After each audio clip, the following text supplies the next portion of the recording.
All right, I got the top stories ready to go for you. We're going to get going. 5 of them. Not too bad. Nice little segment. And then we'll probably return to the spacewalk if it's still going on. Again, thanks for being here, everybody. Happy Friday. There's currently 234 of you watching. My name is Pilar Arias, and me and Mike Pace are happy to do this with you each and every day. We really are. All right, so let's start in Florida, where we're hearing a hit-and-run suspect took the victim to a hospital, but that's about as far as she went. Let's get the details.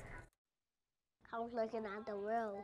That's what little Zion says he remembers, looking at the wheels when he was hit by a car last week. Did it hurt a lot? I just lost it. His mom, Portia Cooper, was at work when a stranger carried the 4-year-old into the emergency entrance of Plantation General Hospital. Deputies say the woman you see there in the blue shirt is a hit-and-run driver. Zion's leg broken. Did they take me to the hospital? When I got there, they had him in the waiting area, crying, screaming, hollering, leg hurting. And no sign of the woman. On March 14th, BSO deputies say the woman hit Zion, his brother, their babysitter, and another child as they walked along the 2700 block of State Road 7 in Lauderdale Lakes. And that's when, instead of calling police, she took them in her car to the hospital. She doesn't leave her name. She doesn't leave any contact information.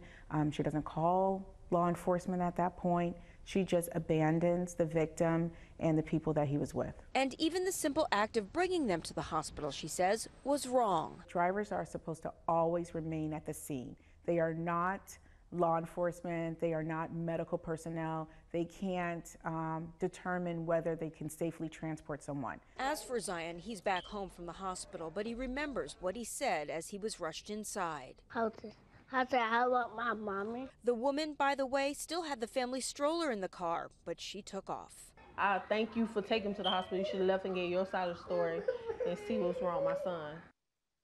Oh, man. At least the little boy is okay, right? All right, Utah is working with our northern neighbors to keep the deal with the opioid crisis that's plaguing the state. Fox's Dave Nemeth is in Salt Lake City, where a consulate general from Canada paid a visit to the city. Public officials, law enforcement, and members of the medical community came together today at the state capitol.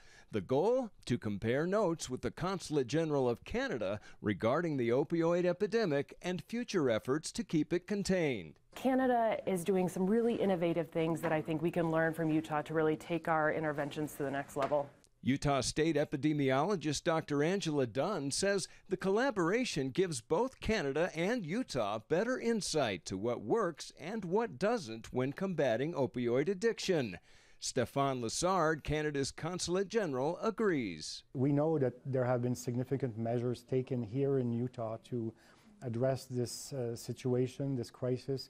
We're here to learn from you guys and your experts. Lessard says his country has looked at a harm reduction approach, which includes needle exchanges, controlled consumption sites, and a concerted effort to take a more compassionate view of those fighting addiction. Now they're talking about how they are able to steer people towards treatment and avoid necessarily criminalizing every possible behavior. It is something to consider when we look at the spectrum of harm reduction services, kind of where does Utah want to fall in terms of addressing the needs of the population who injects drugs.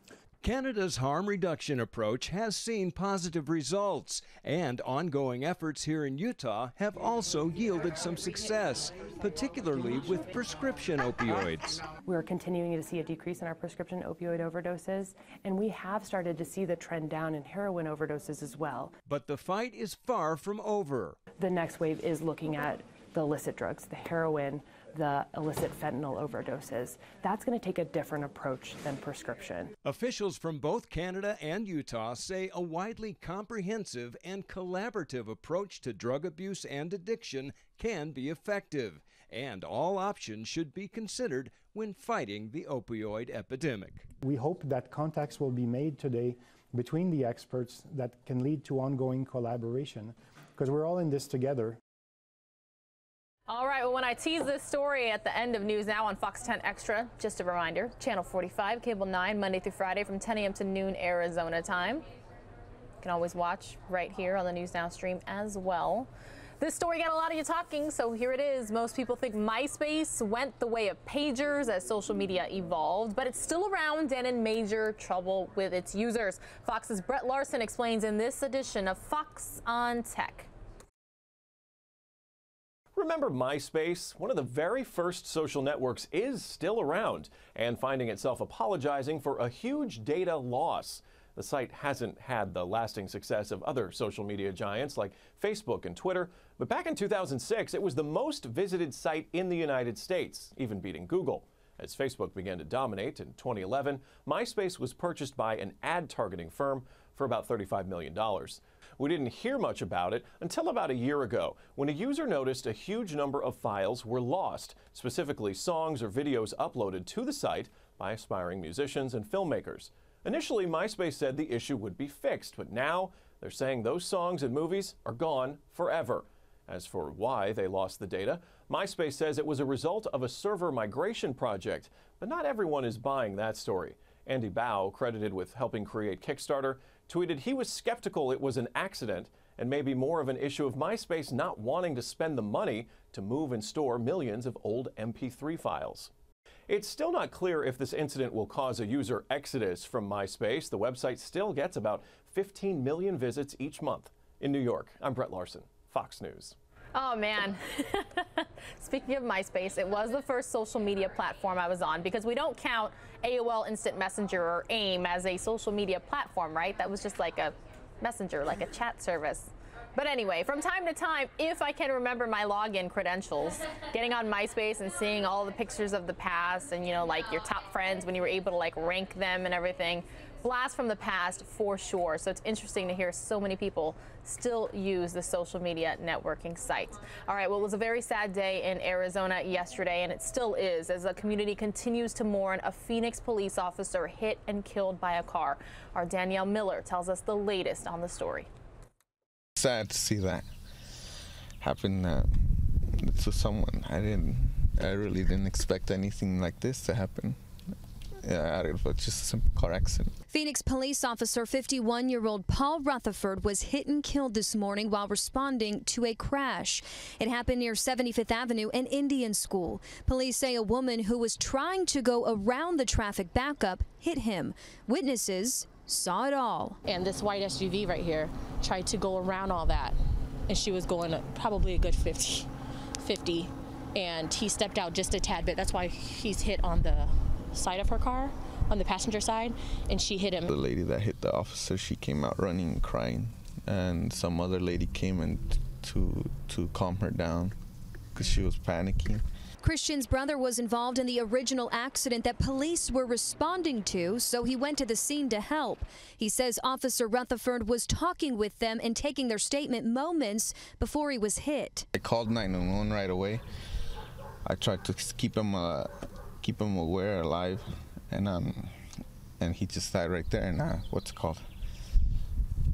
He stopped breathing. His partners came over. Christian is still shaken up by what he saw. He says this tragic day is one he won't soon forget. I feel really sorry for that family that has to go through that. I really won't. Oh, so difficult to hear from those witnesses of that crash there that killed Officer Rutherford right here in the valley. All right, one final top story for you. I'm going to end on a much lighter note, so complete 180, switching gears. There's a lot of television that you can catch tonight on Fox 10 Phoenix, and you might like some of these shows, and let's get a preview. Do not interfere. This is not one of those situations where you get to play piano. It's a busy Friday night on Fox with 3 new episodes, beginning with the hit comedy Last Man Standing. You got some time, Mike? Only the man upstairs knows if I got more time. Tim Allen and Nancy Travis welcome guest star Bill Engvall to the show, playing Reverend Paul. Both actors agree this series about an opinionated family and their stubborn father is cutting-edge network TV. You've seen our show, it's fresh produce. It was done 2 weeks ago, and we can't talk about certain things. This is network television. The quality of this show, for the form that it is the top that it can be. And I think maybe in terms of edgier, the bar has been raised, and people have to bring their best game. Isn't this what we want our retirement to look like? The Cool Kids gang must step up their game at the Shady Meadows retirement home as love is in the air when Margaret pursues a new beau. I know when someone's guilty. Do you? And the Kelsey Grammer freshman drama, Proven Innocent, tackles a case of a girl charged with the murder of her mother. No one wanted to take her case, just like no one wanted to take mine. Corruption breeds corruption, and honestly, I think, I believe that the death penalty is right, and yet there's the part of me that also says, if you execute one innocent guy, then you can't do it. So, you know, you got to be really careful about these things. Is that an admission of guilt? It's all happening Friday night, right here on Fox.